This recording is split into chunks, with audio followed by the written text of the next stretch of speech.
Allahumma salli ala Sayyidina Muhammadin wa ala alihi wa sahbihi wa sallim. Allahumma salli ala Sayyidina. Alhamdulillah, through the help of organizations in South Africa, such as the Al-Imdad Foundation, together with an organization headed by a young feisty woman called Spiritual Chords, South Africans rallied together and got some food, clothing and shelter together and sent it into Pakistan. I'm going to take you with me to investigate this particular village and to find out, even after 2 years, that the people are still suffering. The basic facilities are not available. Basic education cannot be found, and basic primary health care is non-existent. Safeeyah, how did you become engaged with the relief work in Pakistan, in Sindh in particular? It started with the floods in 2010, where there was a huge interest in trying to help distressed people there, the flood victims. And towards the end of 2010, a lot of blankets were sent as a winter relief effort for these distressed people, where funds were raised in South Africa entirely, and then we purchased 4 containers of blankets to send to Pakistan. And the idea was just an immediate relief then of some nature, but with a view to having a long-term, more sustainable project for them, so that we're actually altering the lives instead of giving temporary relief. We've just entered what we call Mulk Sharif. I want to give you a brief history of what has happened. In about 2011, we had huge floods that destroyed Mulk Sharif completely. At that stage of time, the houses were just simply destroyed.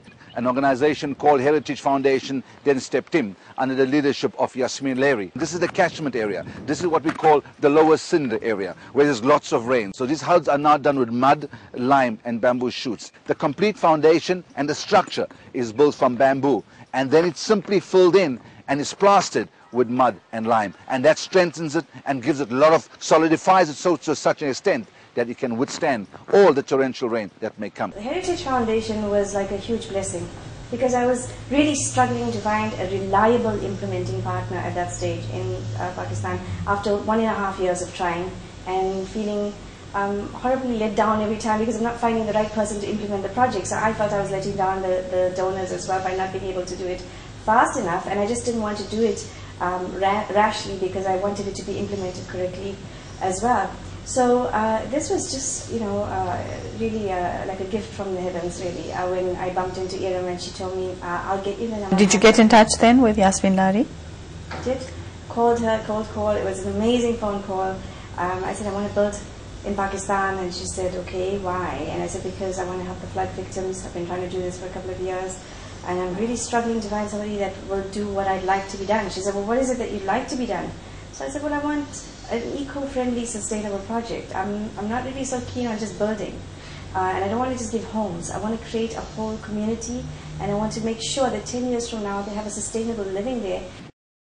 What's very fascinating about your project is that you don't just give them the houses, that people must become active and build their own. Oh, absolutely, because we must understand that people have a lot of capacity, and rather than just giving handouts, if they can be equally involved, then there's a pride and a stake that develops, and I think that pride element is very, very important. If they are proud of what they've done. So we're there to help to see that technically the structure is sound, and that we provide them with all the, the specialized things like the bamboo roof, which has to be done by specialized artisans, but otherwise they do quite a lot themselves. And there's a checklist that we have to we send our, especially our student volunteers who go and check out that everything is okay. And then we make sure that all the elements are in place and everything is tied together. And that way, the structure will be strong. Yeah, I'd like that, this kind of thought process, building with materials that are sustainable, building in a manner that there's absolutely, or as minimum zero carbon or zero carbon footprint. Building with local skills, or teaching them how to use simple ways of construction, I think is something that the world needs today actually. And all of us, I think, must work towards that, because there's no need for us to use concrete or steel or wood from trees and destroy forests. Exactly. Yeah. So, and also because, with the steel and concrete, they are highly energy consumptive materials in their production. Yes, yeah. Among the highest, actually.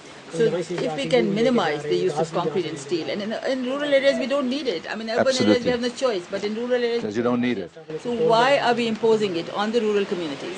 And the rural communities themselves have a very beautiful, skilled way of working, and we should try to nurture and sustain that rather than, They have their own intuitive craftness within themselves. That's come naturally to them. And this is tried and tested, right? You used it now, it's tried and tested, it works. And she explained to me how the Mughal palaces were built with lime and mud as the cement. And she said, not everybody's in favor of that, but I'm using bamboo and I'm using the lime and mud cement on this, and it hardens to concrete. And she was explaining all this to me, and I was fascinated. And she said, most people are not interested in this. And I said, but this is exactly what I'm looking for. This is exactly what should be done, because you're using the natural resources of the land. If that's what the Almighty has provided for the sustenance, then that's the right thing. So no outside material needs to be introduced. And I was almost on a delirious high at that point, thinking this is just too good to be true, because everything seemed to be falling into place and landing so beautifully. What ensued was a plan, trying to strategize a plan to develop an idea or a concept for a rural village that would accommodate the needs of rural people and respect the way they live, without trying to impose city life on them, and realizing that they have a workable system if they have the support that they require given to them.